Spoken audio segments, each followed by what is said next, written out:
Welcome to The Get Together!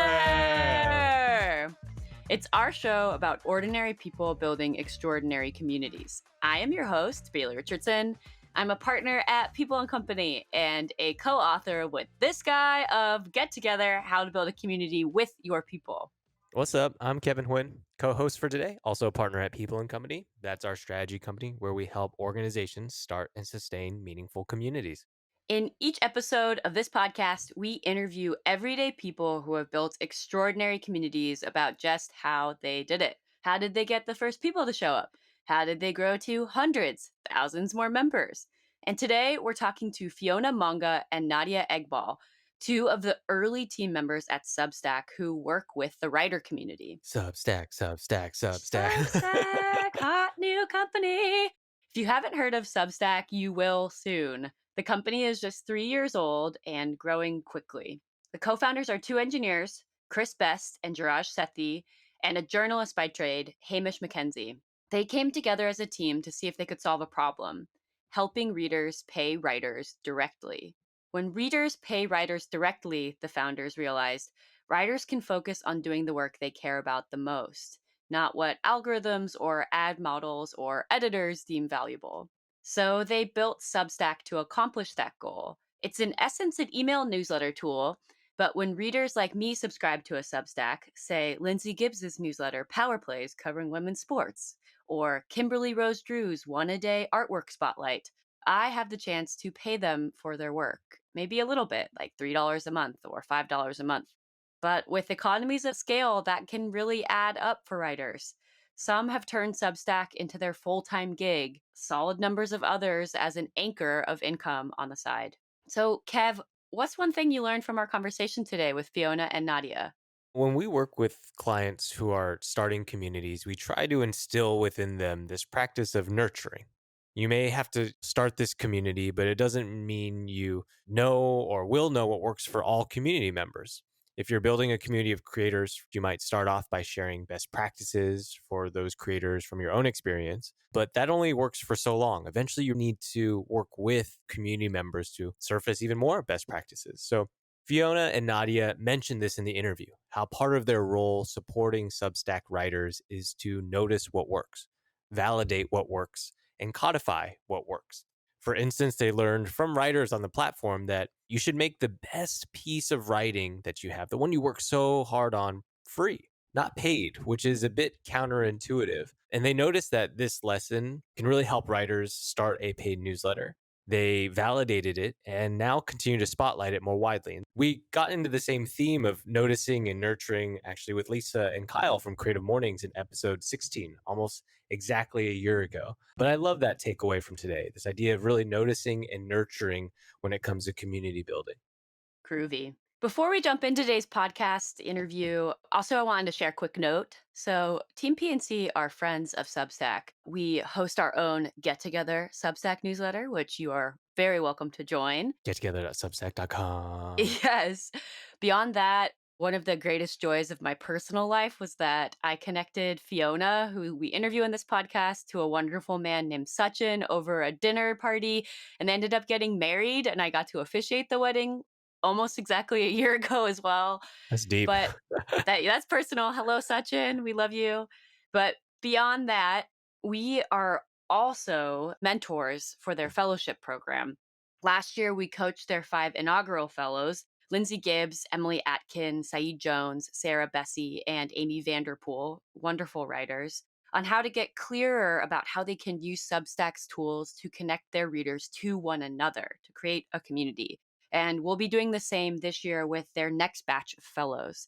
All right, let's jump in. Fiona and Nadia, thank you so much for joining us on the podcast. We love y'all. We love Substack. We are stoked to be here. I had to turn down my microphone volume because I'm so excited. Both of you are badasses. Fiona, you have worked with one of the best authors in the world. You've worked at Pop-Up Magazine, which, full disclosure, we met working there. You've worked at Instagram.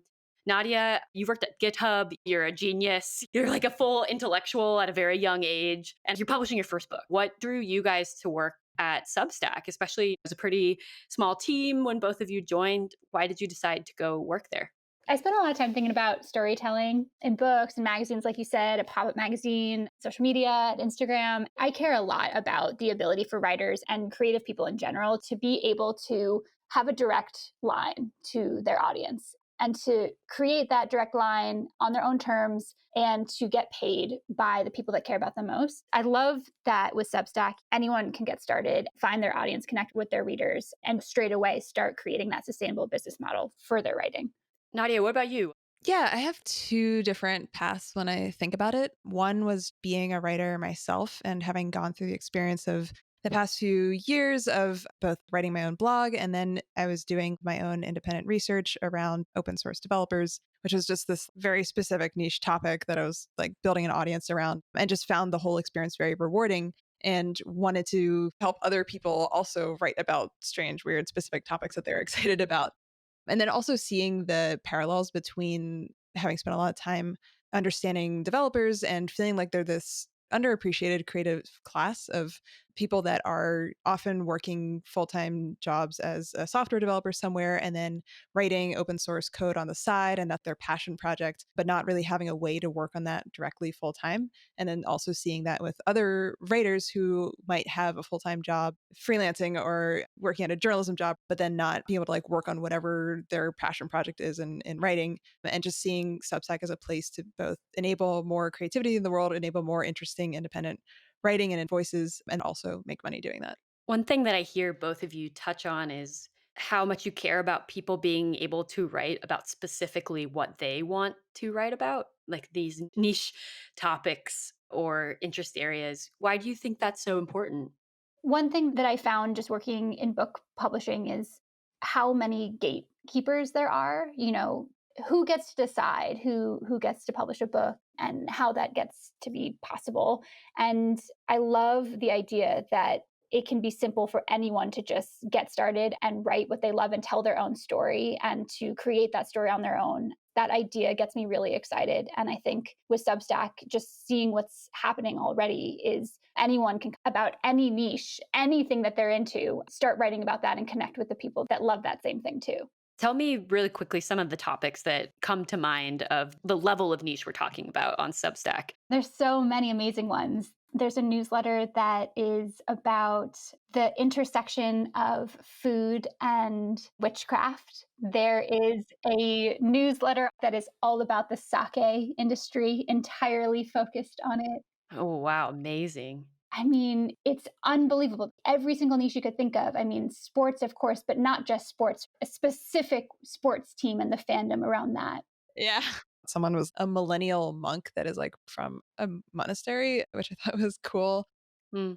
Wow, alliteration, the millennial monk from a monastery. Yeah, that should be the title. It feels like it's like Substack is a place where you can do better the more specific that you get in a weird way, just because you end up having this more focused audience. Note to self, Kevin, we need to dial up our specificity. We'll do the workshop with you guys after this. It better be alliterated as well. What about for the founders? We've just talked about why you two decided that this company was where you wanted to spend your time. But what about the earliest days of Substack? What was missing in the world for the very first folks that started the company? What insights did they have in terms of the problem that they could solve? Hamish McKenzie, one of the co-founders, he is a former journalist and author himself. He really went through the experience himself of being a freelance journalist and hustling for the bylines and the opportunities there. And also kind of thinking a lot about online advertising and the impact of it on his own writing and with his peers in journalism. And Chris Best, one of the other co-founders, he was one of the co-founders of Kick, a messaging app, and spent a lot of time thinking about how communities form, how people come together, how they share insights with each other. And the two of them met working on some of these ideas and were in part inspired by Ben Thompson's stratechery and the ability for somebody who is really good at writing and can find their audience and connect with them, that could be possible for lots of people out there. I was just thinking about the journalist angle because I didn't know anything about journalism coming into Substack. And I had been attracted to it more as like a blogger. I think about writing as this side thing. It's not something I was directly ever monetizing with a subscriber audience. But Hamish's background as a journalist really helped set and define some of these issues, because journalists as professional writers feel these issues faster than people like me that just sort of had the luxury of writing about stuff on the side, where you have this experience of having to write in a certain way or with certain kinds of incentive models and really feeling the pain of that and wanting the need for an alternative that is more independent and more dictated on your own terms. Who were the people that saw the value of this tool at the outset? And how did the founders connect with those folks? The first writer to launch on Substack is Bill Bishop, who writes a newsletter about China. And Hamish knew Bill from his days as a reporter in Hong Kong.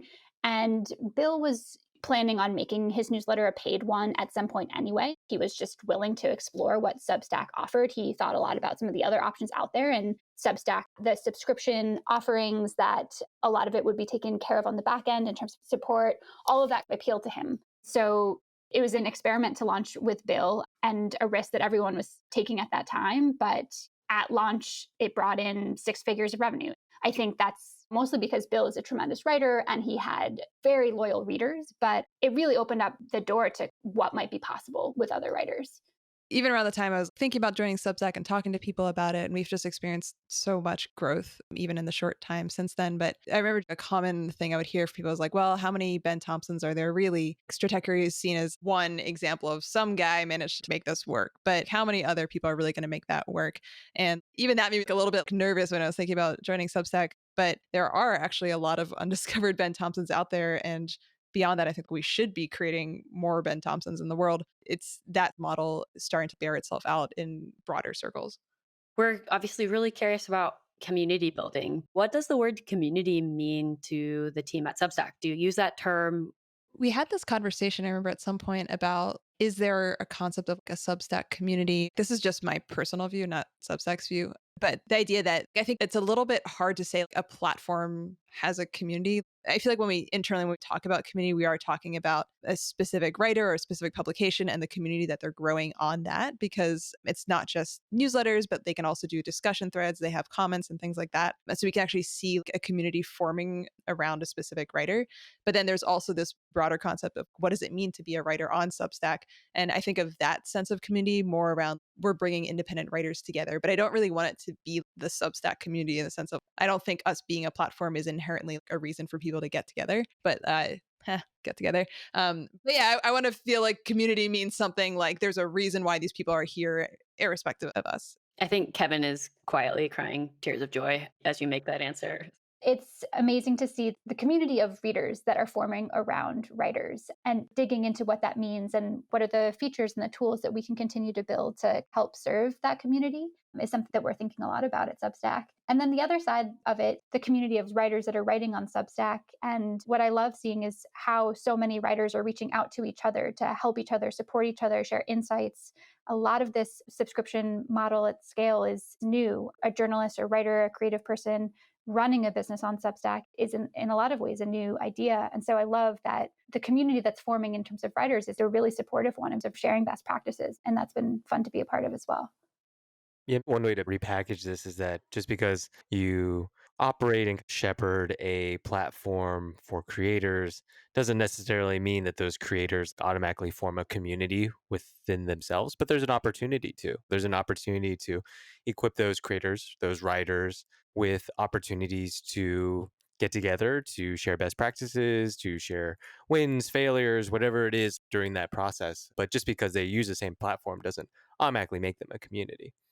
One of my favorite things about this recently was we've been running these online workshops, and there's like always this one guy, Seth, in the chats who summarizes the presentations for everyone that's reading along with the chat. And everyone's just like enormously thankful for this person who's summarizing every single workshop.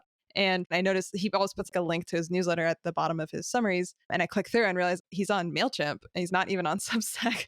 And so I dropped him a line and I was like, hey, thanks for doing all these summaries for all our Substack workshops. You're on MailChimp. And he was just saying, like, he just really enjoyed being around other people that are similarly newsletter writers and thinking about the same kinds of stuff. And he found the talks enormously useful despite being on MailChimp versus Substack. And I did just see on the last workshop we ran that he finally is making the transition over to Substack. The call out worked. I probably guilted him into that. But I did love that people can feel like they could be part of this community regardless of whether you're using Substack or not. Yeah, I think Substack also stands for something. You're trying to move writers to a new economy and a new way of being able to support the writing that they're really passionate about. Sometimes platforms don't stand so clearly for something or like a possible future that is different from the current one. And I think Substack, there's a there for the tool that you're building and what your company believes in that I can see would be like emotionally resonant for people to the point that they'd want to spend time with other folks who also are willing to test and try that new feature out. So there's this theme of helping writers help each other. We're working at scale. You're working on a platform. And with a small team, there's only so much you can do with your own time and your own bandwidth. So, really tactically speaking, what have been some of the most successful resources or activities that have helped writers help each other? What do you feel like that you've tried that has really made an impact in helping these writers support each other on these entrepreneurial journeys? There's still a lot we need to figure out. So I'll caveat with that. A few ways I structurally think about it. Like one is how can we just increase the serendipity that two writers are going to run into each other and want to chat or take that conversation somewhere else? So before everything got shut down and we couldn't do in-person events anymore, we did run one in-person event that helps facilitate that kind of serendipity where you might be getting together to listen to someone speak but it's this pretense to really just be around other people and immerse in other people. And so it's been this interesting challenge of like, how do we replicate that online? So, one thing I've been experimenting with has been these online workshops that we do through Crowdcast, just because you have presenter view, but then you also have like a side live chat. And so, just like really encouraging people, they're there to watch someone speak, but they're also, can talk to each other in a chat and discover each other's Substacks and talk about similar problems. And sometimes you'll see someone be like, email me about this or find me here. A bunch of Substack writer communities that are just formed by writers themselves have been shared on there, and that's helped seed their own communities. And then those continue to grow on their own. I think there's a temptation sometimes to say, like, oh, we're going to be the center point of this and we're going to control the conversation, or we're going to have like a Substack writer community that's our community run by Substack. But sometimes I think it's actually just like we're a little bit more of the lubricant or the accelerant. We're just the excuse for people to get together in the same room and find other like minded people. Another thing that we experimented with is doing these online discussion threads on our own Substack. Because if you have a Substack publication, you can start a discussion thread and then people join in the comments and talk to each other. And that's also helpful because everyone's name is linked to their Substack. So you just see these great moments of people in the comments finding each other. There was one that I remember that was like someone was writing about old watches and was like, is there anyone else out there that's like a watch writer? And someone else was like, I write about watches too. And it's like, great, they both have Substack publications about antique watches. And so just being able to make it easier for people to just bump into each other and then take the conversation where they want to do and empower them to do that on their own. I want to ask you both about your roles at Substack before we get too deep into this conversation. Can you share what your title is currently and what you're focusing on right now? I work on writer partnerships at Substack. I think about it in three buckets. One bucket being just reaching out to writers who might be interested in publishing on Substack and talking with them about what it might look like and thinking through the possibilities for getting started. And think about that as writer recruiting. And another bucket is writer development. That's really working with writers that are already publishing on Substack, thinking alongside them, working with them to develop editorial strategies, maybe at the moment when they're thinking about turning subscriptions on, what that launch should look like, what are the best practices for doing it, and just being a sounding board for them to think through that moment. And then the third bucket being programs work. And those are things like the fellowship program that we have at Substack, the grant program. But essentially, what are the support systems that we can put in place to help writers get to the next level with their Substack or get more writers to start who maybe needed a little nudge to get over the fence and opportunities to do that. And just to put a pin in that fellowship that you just mentioned, Substack is offering $100,000 to one writer. And then is it $25,000 to four different writers? That's exactly right. It's $100,000 as a grant for one writer. And then four fellows will receive a $25,000 advance and a $3,000 stipend. The stipend is totally no strings attached. And the $25,000 advance is essentially an upfront payment that Substack will give, but the writer will in time make that back through their own subscriptions. And if they don't, then they don't need to pay us back, of course. But the idea is that some of this upfront capital that writer might be able to have can really supply that peace of mind to focus on how they might get to independence, to really feel like they can build that sustainable business model on Substack. And so with the program and the mentorship and the coaching, and of course the capital, we hope that will encourage some writers to really think about it. And I'm excited to see what happens. I am just so impressed by the way that you guys show up with resources for writers, not just tools. In the early days of Instagram, we crept back from that. We just were like, oh, we'll help you use our platform lightly, but that's it. And there are a lot of creatives out there that need capital. The industry is hard. I'm just super impressed by the way you continue to do that with writers and support them. Nadia, will you share also about what you do at Substack and what you focus on? I'm focused on our writer experience. A good way to think about that on a high level is how do we help writers at scale? So, serving the broad base of writers that are coming to our platform and trying to figure out how to use it and what the potential is. How that translates into the how of achieving that is being focused on very deeply understanding what the experience is of writers, even before they come to Substack. Like, what are the things that they need once they're on the platform? What does that journey and that process look like to get them in a position where they feel successful and happy and inspired by what they're doing? The two pillars that I mostly focus on are our editorial and our community. And so the editorial side, I spent a lot of time just looking at other writers and what they're saying about Substack and how they talk about us to just understand what is the language that writers are using to talk and think about Substack, what is it that they need, and creating resources, content, editorial, interviews to inspire and excite them. And the community side being helping Substack writers find each other, connect this idea of being part of an independent writer community or people that are just doing something different on Substack right now. And then also feeling like they can find us and talk to us and we are accessible and not this black box platform for them. I think about this role as being both a lot of external stuff in terms of trying to deeply understand and be immersed in the broader writer community, but then also trying to bring that perspective back internally and making sure that we all have this similar shared sense of what it means to be a writer on Substack. What have you noticed about what writers want from each other or that independent writer community? What are some of the key insights or offerings that you try to make space for them? Well, it's funny. I think this is pretty similar to what I found in my time at GitHub working with open source developers. And it's probably true for a lot of creatives, but I think a lot of people are just looking for solidarity and support from other people that are going through the same thing as them. I think this is just especially true with creative communities because a lot of the actual creation process is very alone. And in the end, if you're a writer, it's you and the screen. Even if you're writing with other people, there's some point at which you're just by yourself trying to figure this out. There's stuff that people can learn from each other in terms of tactics, but sometimes I feel like the tactics are almost just an excuse to get together and realize that I'm not the only person who's trying to figure this kind of stuff out. I'm not the only person with these same sort of challenges and just be able to like feel excited and share in each other's wins. And Fiona, in these meetings that you take with writers, what do you notice about the big challenges that writers face coming into Substack or some of the biggest things that you often have to talk to people about to help them find their way on the platform successfully? One of the recommendations that we have at Substack for a writer who's starting out, whether somebody's coming in with a massive audience or a small one, is often to begin your newsletter as a free one and not to worry too much about subscriptions straight away.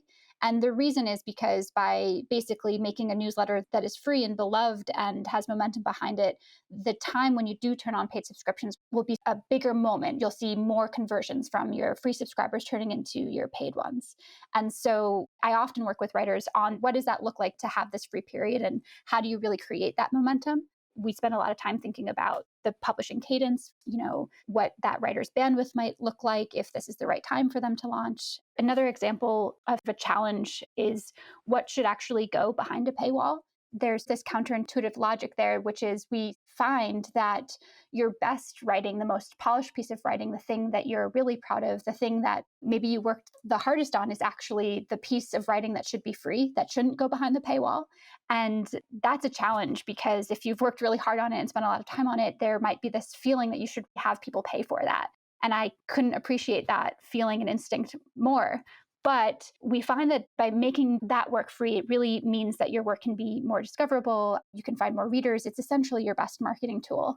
And so I think a lot about that. If that's the piece that's free, then what actually is going behind the paywall? And so the logic there is often that it can be more experimental. It's like you're writing for your true fans when you're putting work behind a paywall. It's the insiders club. It's a place where you can be more personal or go behind the scenes a bit more. I work a lot with writers on thinking that through. It's always a challenge, but it's a fun one.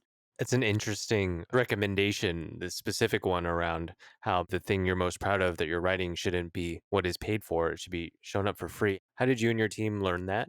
Is there a process to continue excavating these types of learnings to then reflect them back towards the community?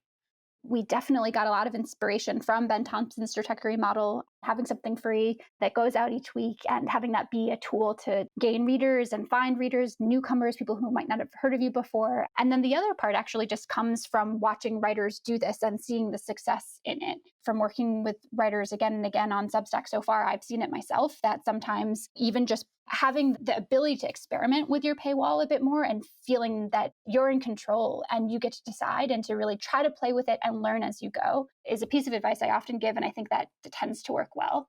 And in terms of how do you get this to the broader community, Nadia has been thinking a lot about that and creating some of the resources on our blog and putting these learnings in place and trying to create that knowledge base. Yeah, there are a lot of things that we learn by spending a lot of time deeply with like one writer or observing with a couple of writers and then starting to see like, okay, does this advice hold for like a broader and broader group of people? And then as we're learning those things internally, then we can codify them into resources that we can share out with other people. I think that's a big part of what we aim to do with the content that we create. I love that. I think when you are working at the headquarters and have visibility and sort of the time to observe, there's an opportunity to see what works and there's a responsibility to see if that holds true. And then the chance to codify and create that into resources to better disseminate that out. But it requires noticing and nurturing feedback loop. Yes, absolutely.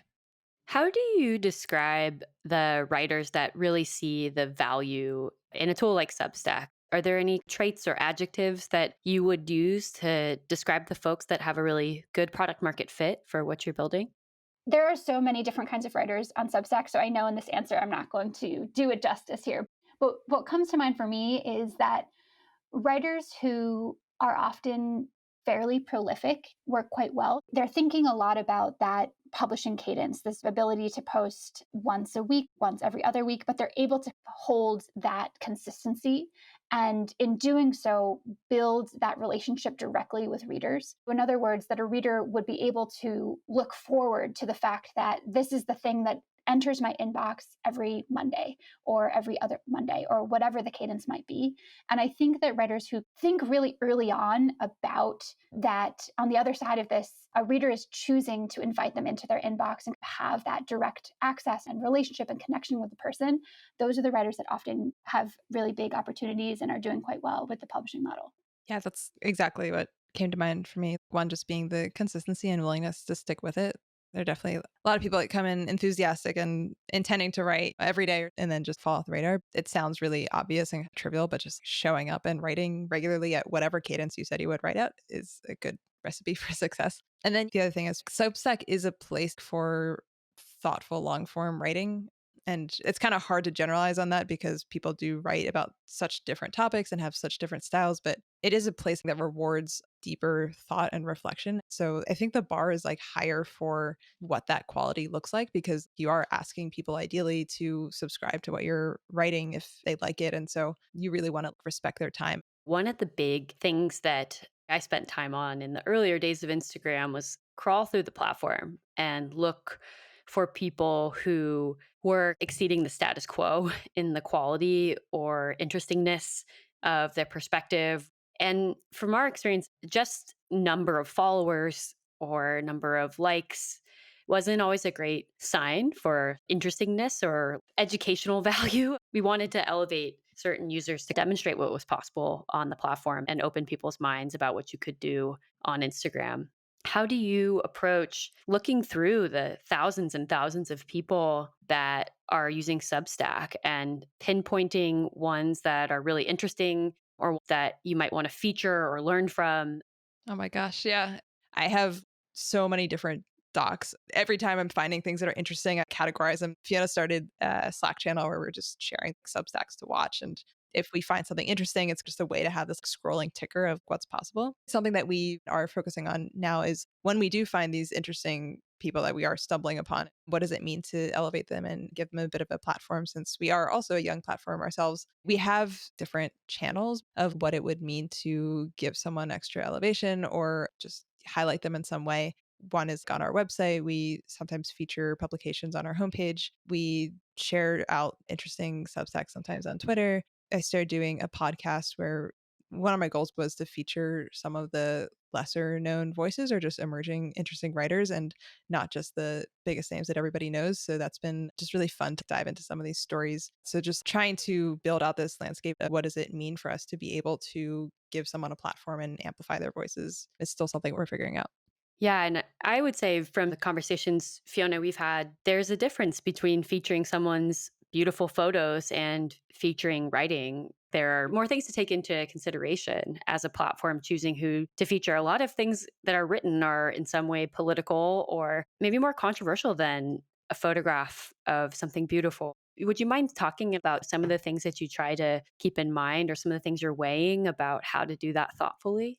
Something that we hold strongly internally in terms of just our own culture at Substack and also want to project out into the world is that not everyone at Substack has the same views and we disagree about things all the time. And we see that as a good thing to have this healthy discourse and engagement in topics and actively not try to overly homogenize in any one direction or another. We really value that Substack is a place for having a lot of different points of view and interests and topics that are being covered on the platform. When I think about stuff that we're trying to feature, we are thinking about how do we share stuff that people can feel connected to regardless of what their background is. And so that does maybe skew towards this higher meta concept of just interesting creative minds. The stuff that I want to share out that will get people excited are things where people are like, huh, that person's really interesting, or wow, I can't believe someone writes a Substack about that. So to me, it transcends any of these more polarizing differences, but it is definitely a balance that we have to find. One addition is because we're a young company and a small team and new in the world relatively to other things, we're also trying to highlight and show examples of what's possible with the model in general.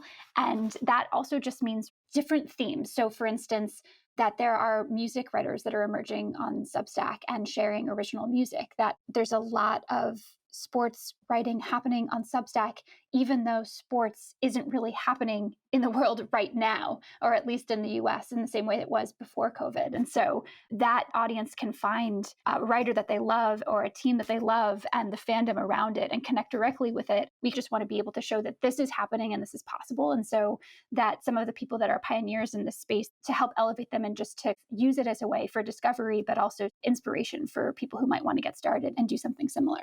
I really like that insight. I remember thinking something similar in the early days at Instagram, which I keep referencing. So please forgive me, audience, for being an OG over here. But I remember one user that we saw was an Air Force Reserve whose job was to refuel airplanes, like at thousands and thousands of feet in the air. And he would actually stick his hand out through the airplane wall and hold on to the boom as this boom would take oil to hold the boom steady and make sure it actually attached to the fighter jets. And from the window where he laid to see if the boom in his hand was actually connecting, he took photos. And I remember thinking that there was nowhere else in the world that you could see that photo. No one would publish that photo, like a major AP or news story wouldn't. And you wouldn't be able to pinpoint that person. It was like so specific to mobile photography and to this platform.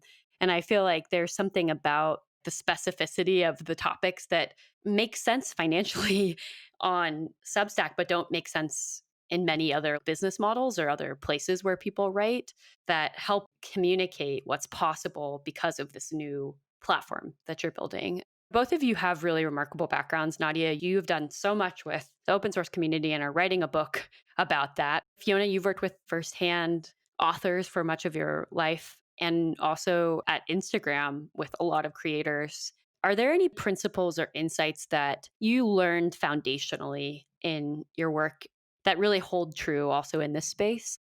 Oh my gosh, so many. Some of it is just from developers specifically, but I think about my time with open source developers basically every day. It feels like it feeds into my work a lot. The first thing that came to mind is just this idea of helping people at scale. Open source developers have to deal with a lot of inbound from strangers all over the world and a very high volume of interactions. And that's really helped me understand how to help communities at scale as well. So when you're like a platform and you have lots and lots of writers, readers, people that just need something from you all the time, how do you actually manage that in a way that is sustainable? And so that's definitely informed my interest in documentation and codifying information into resources and this idea of how do we help writers help themselves when we can't always get on the phone with every single person, even though I would absolutely love to. But at some point, it's just not possible. And so, what are different ways that we can help people help themselves, help each other before we can get to the point where we need to have some higher touch interactions? One thing that I think a lot about is with my time at Instagram, the people using Instagram, there's so many people in the world, and the team of people that work at Instagram is much, much smaller. And so, how do you do the work? How do you serve as many people and still make it meaningful and feel like you can have that personal connection and really understand the way that communities and sub communities and niche communities are forming? So I think a lot about that at Substack too. We're a small team and there are already thousands and thousands of writers on the platform. How can we make sure to have the one on one connections and the in person time when that's possible, or at least the video or phone time? But how do we scale it out too? And I think from my time in book publishing, I was a publicist for much of that time, working at different publishing houses. And one of the scariest times that I found working with writers is the moment right before you publish the book. And it's terrifying. And I haven't done it, but I have stood by so many writers right before that moment comes. And I think something that you've worked on for a long time or ideas that you've mulled over for a long time, and then you go out and you share it with the world, it's incredibly important to feel confident in what you're doing and to find your audience in doing so. And I think that's very true at Substack as well. Any of the tools or tips that I have working with writers before they launch on Substack or before they introduce paid subscriptions and ask for money for the first time, these are hard. It's a challenge. You're writing, but then all of a sudden you're also an entrepreneur. Also, you're a business person. And what are the tools? What are the muscles? I think a lot about how we can continue to work one on one with writers in that way, but also just get that knowledge base, share it with each other so that writers can support each other in a really successful way.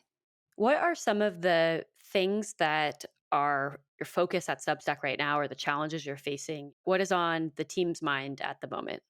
One is growing the team. We have a bunch of open roles at Substack right now, and we're thinking a lot about what are the muscles that we need to build out this team, but how do we stay nimble and stay creative and feel like we can still have a way of working with each other and collaborating with each other with a team that enables us to move really quickly because we have big ambitions and we're excited about what's next.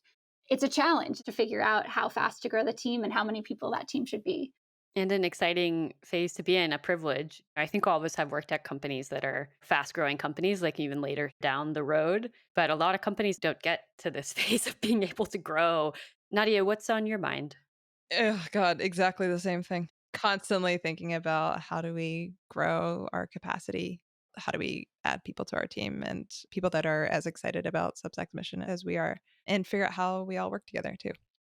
I'm curious if there is a writer, a user, an experience that you've had that really brings to life your reason for working at Substack. Is there a story you can share with us about someone that really pulled at your heartstrings or an experience you had that's really struck you? One writer who is publishing on Substack is a woman named Nadia Weber. She writes Substack that's called The Corners.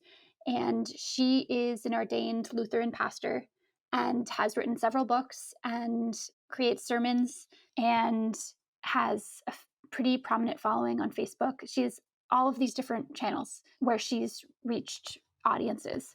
And she started writing on Substack and really created this feeling of a community where all of those people who had been following her or interested in her work, or maybe were newcomers to her work, suddenly had the opportunity to find each other. And she frequently hosts discussion threads she's the facilitator of a conversation that might be about presence. It might be about how's everyone doing right now during the pandemic. But more than anything, I see it as a place where readers are finding each other. And I feel really inspired by what she's been able to do to bring all of those people who love her work into one place and then give people the opportunity to find each other. It's just been an amazing thing to watch. And it gets me excited about what other communities might be able to form and what people might be able to find each other when they love the work of one writer. The people that come to mind when I think about stories come from my own experience just being a weirdo blogger myself and then following and knowing a bunch of other weirdo bloggers that are just strange Twitter types. I don't really know how to further define them, but one of them in particular, Bern Hobart, was writing on Medium when I first discovered him. And I found out about him because a friend of mine was really, really obsessed with his writing and shared some of it with me. And then I became really, really obsessed with his writing. And we sort of know each other, but not really. I just mostly just like obsessively follow the stuff he does. And actually mentioned to Hamish when I was interviewing at Substack. And then Hamish ended up reaching out to Bern, encouraging him to come to Substack. So it's just been cool to see this progression of someone that I really respect as a writer. And it was so self-made in so many ways. Like he never finished college and dropped out and went and worked at like a top hedge fund, is just obsessive about finance and a lot of other topics. But I just have a lot of respect for his self-directed path. It's like exactly the type of person that I want to see succeed on Substack. So seeing him come over and really invest in doing this newsletter and the progression from, oh, I'm just going to link to my blog posts that are on another platform to, okay, I'm going to start writing on Substack natively. And then he came to the event that we did in February in New York, and we didn't really even interact much. But I think within like a week after that event, he then announced that he was launching paid subscriptions and has been doing really, really well, and has actually just done a lot of really interesting creative things with his paid subscriber base that are just really cool examples of people using Substack that I share out with other people. And so it's just been very rewarding to see how this platform can take someone who's a really amazing writer and blogger and especially amplify the stuff they do and allow them to have this complete creative freedom and independence to write about what they want to write about. Yeah, to bring them not only closer to their audience and the audience to each other, but also to pay them. Like, that's awesome. I mean, it's just amazing to do both of those things. I think the internet often promises you only one of those if you're not a coder. And it's so neat to do both. If you want to learn more about Substack, head to substack.com. You can also find Fiona on Twitter at FPMonga, Monga, and find Nadia online at NAYAFIA, at Nayafia. Also, grab a copy of her new book, Working in Public, The Making and Maintenance of Open Source Software. It's the latest publication from Stripe Press. That's our publisher, too. Special thanks to our team. Shout out to Maggie Zhang for editing, Greg David for his design work, Katie O'Connell for help with marketing, and Wild Sound for sound engineering.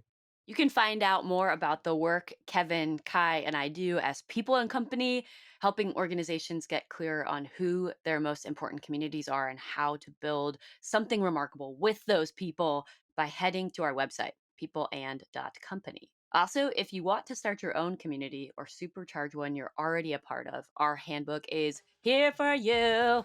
Visit gettogetherbook.com to grab a copy. It's full of stories and learnings from conversations with community leaders like this one with Fiona and Nadia. And final thing, if you enjoyed this episode, please review us or consider subscribing.